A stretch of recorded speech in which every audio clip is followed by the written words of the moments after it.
1.3 lakh crore rupees. जी हाँ, और इसके हम परचेज करेंगे 114 नए लड़ाकू विमान। इससे पहले आप अगर सोचकर देखें तो हम रफाल को परचेज करने के लिए ऑलरेडी करीब 60,000 करोड़ रुपए खर्च चुके हैं। फिर जो तेजस की हाल ही में डील हुई है उसकी डील भी आप कह सकते हैं रफली 50,000 करोड़ के आसपास की है, तो 1,10,000 करोड़ ये ऑलरेडी हो गए। अब इसके ऊपर एडिशनल 1,30,000 करोड़ हम और खर्चेंगे, और अभी तो एयरक्राफ्ट कैरियर भी इन द फ्यूचर हम लेंगे, उसकी भी कॉस्ट आएगी अराउंड 10 to 11-12 बिलियन के आसपास। तो टोटल आप कह सकते हैं आने वाले समय में 2-3 लाख करोड़ का खर्चा आएगा इंडिया का for various aircraft and aircraft carriers. Now aircraft carrier को लेकर अभी बात चल रही है, मगर जो कॉम्बैट एयरक्राफ्ट इंडियन एयरफोर्स को चाहिए उनके लिए इन्होंने request for the information for tender ये इशू कर दी है, और कई कंट्रीज ने इंटरेस्ट दिखाया है, और इन्होंने ये कहा है कि हम बेचना चाहते हैं इंडिया को अपने फाइटर एयरक्राफ्ट। तो डिस्कस करेंगे इस वीडियो में कि इंडिया के पास क्या क्या ऑप्शंस हैं, कौन सी कंट्रीज ने यहाँ पे अपने फाइटर्स ऑफर किए हैं, बहुत कुछ आपको जानने को मिलेगा। So a lot to know, a lot to discuss as always, but before we begin एक क्वेश्चन मैं यहाँ पे आपसे पूछूंगा। Star track air defence system ये हाल ही में बहुत ही ज़रा न्यूज़ में था। आपको सिंपली यहाँ पर ये बताना है कि इस एयर डिफेंस सिस्टम का ओरिजिन किस कंट्री में हुआ था। Basically star track air defence system किस कंट्री का है, साउथ कोरिया, यूएसए, स्वीडन या फिर यूनाइटेड किंगडम? कमेंट सेक्शन में करो आंसर। सही आंसर मैं आपको दूंगा वीडियो के एंड में। और आप किसी भी एग्जाम की प्रिपरेशन कर रहे हैं, whether it is UPSC, SSC, bank, any examination, IIT, any exam, simply जाओ unacademy.com पे क्लिक करो अपने एग्जाम पर। For example UPSC, get subscription, और यहाँ पे आप 6 मंथ का कोर्स भी परचेज कर सकते हैं फॉर यूपीएससी प्रीलिम्स। मगर जो प्राइस यहाँ पे लिखा है, डू नॉट पे this price, use the code PD10 और आपको मिलेगा सीधा 10% discount. So use the code PD10 and save money, because PD10 means discount. Now first of all आपके माइंड में क्वेश्चन आएगा कि वेट, सो हम रफाल ऑलरेडी ले चुके हैं, बीच में हमने अपाचे हेलीकॉप्टर, चिनूक हेलीकॉप्टर्स, उसके अलावा हमने फ्रिगेट्स परचेज करी हैं, सबमरीन्स हम बना रहे हैं, इतना सारा डिफेंस इक्विपमेंट हम परचेज कर रहे हैं, क्या हमको इसकी नीड है? तो इसका आंसर है बिल्कुल। जो भी हम डिफेंस इक्विपमेंट परचेज कर रहे हैं ये इंडिया की बेसिक नीड में आता है। ये एक प्राइस है जो हमको पे करना होगा एक ऐसे रीजन में रहने का जहां पर 2 मेजर कंट्रीज हैं, 2 न्यूक्लियर पावर कंट्रीज हैं, और दोनों से इन द पास्ट हमारी वॉर हो चुकी है। और एक तो देश है चाइना जो आज भी कोशिश कर रहा है कि इंडिया को प्रोवोक करे लद्दाख के आसपास, अरुणाचल के आसपास।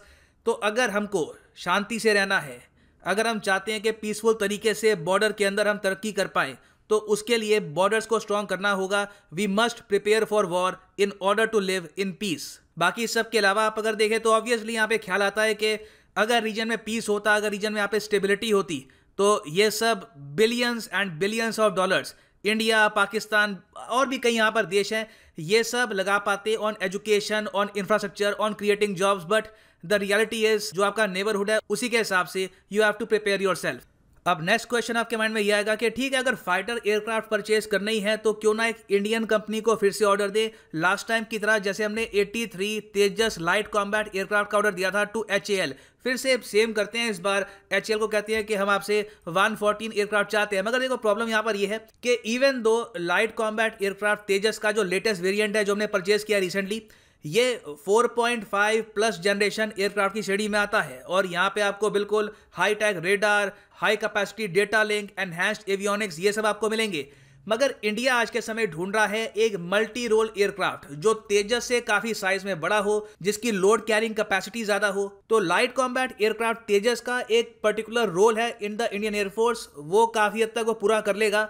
अब हमको एक ऐसा एयरक्राफ्ट चाहिए जो काफी हद तक रफाल जैसा हो, या फिर हो सकता है कि हम फिर से डसॉ का रफाल परचेज कर लें। मगर इंडिया के सामने ऑप्शंस बहुत सारी होंगी। कई कंपनीज हैं जो एरो इंडिया 2021 में, arrow India by the way एक बहुत ही इंपॉर्टेंट एग्जीबिशन है, और ये एग्जीबिशन होगा इन बेंगलुरु। यहाँ पे आप देखोगे वेरियस कंपनीज अपने फाइटर एयरक्राफ्ट को डेमोस्ट्रेट करेगी, दिखाएगी in front of the Indian audience कि देखिए ये है best our country has to offer, और आपको ये परचेज करना चाहिए फॉर योर इंडियन एयरफोर्स। तो इंडिया के सामने जो मेन ऑप्शन आने वाले हैं ये होंगे from American companies, Swedish companies, Russian companies और फ्रेंच कंपनीज। अमेरिका इंडिया को बहुत सारी ऑप्शन देता है। अमेरिका की प्राइमरली 2 कंपनियां यहाँ पर, एक तो है बोइंग और दूसरा है लॉकहीड मार्टिन। मेरा यह मानना है कि मेन कंपटीशन यहाँ पर 2 अमेरिकन कंपनीज बोइंग और लॉकहीड मार्टिन के बीच में ही होने वाला है।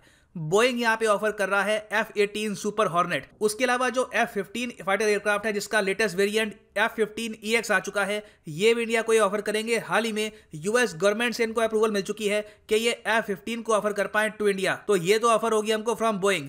लॉकहीड मार्टिन यहाँ पे हमको ऑफर करेगा F-21। F-21 आप कह सकते हैं एक अपग्रेडेड सा वेरिएंट है ऑफ F-16। नाउ यहाँ पे मैं ये बात क्लियर कर दूं कि ये जो नाम है यहाँ पर F-15 फिर F-16 फिर F-18, ये ऐसा नहीं है कि सिंस एक सीक्वेंस में है तो F-15 कमजोर होगा फ्रॉम F-18, ऐसा कुछ भी नहीं है। दोनों बिल्कुल अलग एयरक्राफ्ट हैं। F-16 और F-18 तो एक्चुअली अलग कंपनीज मैन्युफैक्चर करती है, तो जो यहाँ पर सीक्वेंस है उससे कंफ्यूज मत हो जाना। हर एयरक्राफ्ट अपने आप में यूनिक है, इट इज कंप्लीटली डिफरेंट, और सारे एयरक्राफ्ट मॉडर्न हैं, दे आर अपग्रेडेड। तो ये तो है यहाँ पे अमेरिकन ऑफर। रशिया से जो ऑफर आएगा इसमें प्राइमरली हमको ये ऑफर करेंगे एक ना एक, हो सकता है कि सुखोई 34 या फिर सुखोई 35 हमको ऑफर करें। उसके अलावा ये डेफिनेटली ऑफर करेंगे मिग 35। मिग 35 हाल ही में चाइना ने भी परचेज किया है रशिया से। हमको कुछ भी परचेज करने से पहले सोचना होगा कि सेम एयरक्राफ्ट चाइना के पास भी है। कल को अगर हम इसको यूज करते हैं तो चाइना को ऑलरेडी पता होगा कि इस एयरक्राफ्ट की क्या स्ट्रेंथ है, क्या वीकनेस है। फिर एक फैक्टर यहाँ पर यह भी है सैंक्शंस का। S-400 की परचेज के बाद ऑलरेडी काफी हद तक रिस्क है कि यूएस के सैंक्शंस इंडिया पे लग जाएंगे। इसके बाद अगर इंडिया ये अनाउंस करता है कि हम मिग 35 भी परचेज करेंगे तो डेफिनेटली इंडिया पर सैंक्शंस लग सकते हैं। तो रशिया का चांस मुझे काफी कम लग रहा है। मुझे लगता नहीं है कि ये जो 1.3 लाख करोड़ रुपीस हैं ये रशियन कंपनीज को मिलेंगे। फिर स्वीडन की तरफ से अगर हम देखें तो ये ऑफर करेंगे अपना साब ग्रिपेन, और फ्रांस ऑब्वियसली यहाँ पे फिर से ऑफर करेगा डसॉ कंपनी का रफाइल। नाउ इन सब एयरक्राफ्ट्स में सबसे ज्यादा आज के समय बात की जा रही है F-15EX की। इसको बाय द वे काफी कंपनीज बनाती हैं, बोइंग उसमें से एक है। और बोइंग से रिसेंटली पिछले 5 साल में आप अगर देखो तो इंडिया ने डिफेंस का बहुत सारा हार्डवेयर परचेज किया है। ये मैं आपको अगर यहाँ पे दिखाऊं, अपाचे गार्डियन जो हेलीकॉप्टर है ये हमने परचेज किया फ्रॉम बोइंग। चिनूक हेलीकॉप्टर जो परचेज किए हैं ये भी है फ्रॉम बोइंग। जो C-17 ट्रांसपोर्ट एयरक्राफ्ट है ये भी हमने परचेज किया इस कंपनी से। जो P-8 पेट्रोल एयरप्लेन्स हैं जिसको हम पोसाइडन कहते हैं ये भी है बोइंग का। तो बोइंग का देखिए काफी कंट्रीब्यूशन ऑलरेडी है। तो इसलिए मैं कहूंगा पॉसिबिलिटी काफी हाई है कि इन द फ्यूचर अगर इंडिया अमेरिकन प्रोडक्ट परचेज करता है, जो अगेन जिसकी और कॉम्प्लिकेशंस है, अगर इंडिया एक अमेरिकन फाइटर एयरक्राफ्ट परचेज करता है तो मोस्ट प्रोबेबली वो होगा F-18 सुपर हॉर्नेट या फिर F-15EX। और ये जानते हुए दोनों कंपनीज लॉकहीड मार्टिन और बोइंग इन्होंने बहुत ही हैवी एडवर्टाइजिंग कैंपेनिंग भी स्टार्ट कर दिया विद इन इंडिया। जी हाँ, इससे फायदा क्या होगा? देखो, नीड ये है कि आज के समय जो जनरल पब्लिक है उनका भी सपोर्ट बने टुवर्ड्स ए पर्टिकुलर एयरक्राफ्ट। वो भी ऑनलाइन डिस्कस करे कि हम चाहते हैं कि in the future Indian government ये पर्टिकुलर एयरक्राफ्ट परचेज करे। क्या इससे इंडियन गवर्नमेंट का जो डिसीजन है ये इंपैक्ट होता है? नहीं, मगर डेफिनेटली कुछ ना कुछ इंप्रेशन तो जाता ही है। तो इसलिए आप देखोगे ट्विटर पे, फेसबुक पे, कई जगह लॉकहीड मार्टिन या फिर बोइंग अपने रिस्पेक्टिव एयरक्राफ्ट को एडवर्टाइज भी कर रहे होते हैं, और ये वहां पे लिखा होता है कि this aircraft is best for make in India. यहाँ पे आप देखोगे लॉकहीड मार्टिन की पूरी एक अलग से वेबसाइट है फॉर इंडिया, और यहाँ पे कह रहे हैं F-21 different inside and out, और ये यहाँ पर कह रहे हैं कि ये बेस्ट होगा मेक इन इंडिया के लिए। पूरी वेबसाइट में आप अगर देखोगे तो इसके रडार के बारे में, जो इसका एयर रिफ्यूलिंग सिस्टम है इसके बारे में, फिर ये भी यहाँ पे लिखा है कि इसको हम बनाएंगे इन पार्टनरशिप विद टाटा, जो एक इंडियन कंपनी है। यहाँ पे आप अगर देखोगे इन्होंने हैवीली एडवर्टाइज किया है इसको। सो इंटरेस्टिंग है, ये मैं पहली बार देख रहा हूँ यहाँ पर कि एयरफोर्स के लिए भी ऑनलाइन सोशल मीडिया पे इस तरीके से एडवर्टीजमेंट की जा रही है। और यहाँ पे आप देखोगे ये है F-21 लॉकहीड मार्टिन का। तो अब हम बढ़ते हैं बोइंग के F-18 पर। ये यहाँ पे है बोइंग का F-18 सुपर हॉर्नेट। ये देखो माना जा रहा है कि काफी फेवरेबल होगा इंडिया के लिए। अगर इंडिया चाहता है एक ऐसा एयरक्राफ्ट जो हम एयरक्राफ्ट कैरियर से आसानी से टेक ऑफ कर पाएं, बोइंग का मेन यहाँ पे सेलिंग पॉइंट यही है कि जो इंडिया के एयरक्राफ्ट कैरियर हैं उनसे जो टेक ऑफ लेना होगा उसमें बोइंग 18 सुपर हॉर्नेट सबसे बेस्ट वेरिएंट अवेलेबल है। फिर अगर हम बात करें F-15 पर, ना first of all F-15 all together एक डिफरेंट बीस्ट है compare to F-18 and F-21। ये पहली बात तो साइज में काफी बड़ा, भी आपको साइज कंपैरिजन दिखाऊंगा, मगर ओवरऑल जो इसका लेटेस्ट वेरिएंट है it is very unique, it is very big. अगर मान लो कि आपको बहुत सारे वेपन्स कैरी करने हैं और कहीं पर हैवी बॉम्बिंग करनी है तो उसके लिए F-15EX से बढ़िया विमान हो सकता है कि आज के समय आपको मिले भी ना। सो यहाँ पे आप देख पाओगे साइज कंपैरिजन है। ये है एक नॉर्मल F-16, ये यहाँ पे है FA-18। इसके भी 2 वेरिएंट होते हैं, एक होता है AD, दूसरा है EF। ये EF जो वाला वेरिएंट है ये ऑफर किया जा रहा है इंडिया को। तो ये आप देखोगे ये F-18 का साइज है, और ये है यहाँ पर मैसिव F-15। F-15 काफी बड़ा है तो इससे इसको एडवांटेज काफी मिलते हैं। ये रफाइल से भी ज्यादा वेपन्स कैरी कर सकता है, लोड कैरिंग कैपेसिटी इसकी काफी ज्यादा है, मगर जब कोई एयरक्राफ्ट काफ़ी बड़ा होता है, बल्कि होता है, तो इसकी जो मनूवरेबिलिटी होती है, जो मतलब मूवमेंट करने की जो की क्षमता होती है, ये काफ़ी हद तक कम हो जाती है। तो इन द फ्यूचर अगर मान लीजिए बहुत सारे एयरक्राफ्ट से इकट्ठा एंगेज करना है, तो उसके लिए हो सकता है कि F-15 एक बहुत ही ज्यादा अच्छा ऑप्शन ना रहे। और अगर मैं बात करूं मैक्सिमम टेक ऑफ वेट की, तो सिंस रफाल से भी काफी बड़ा है F-15EX, तो इसका जो टेक ऑफ वेट है मैक्सिमम इट इज 36 टन, ये एडवर्टाइज करता है बोइंग।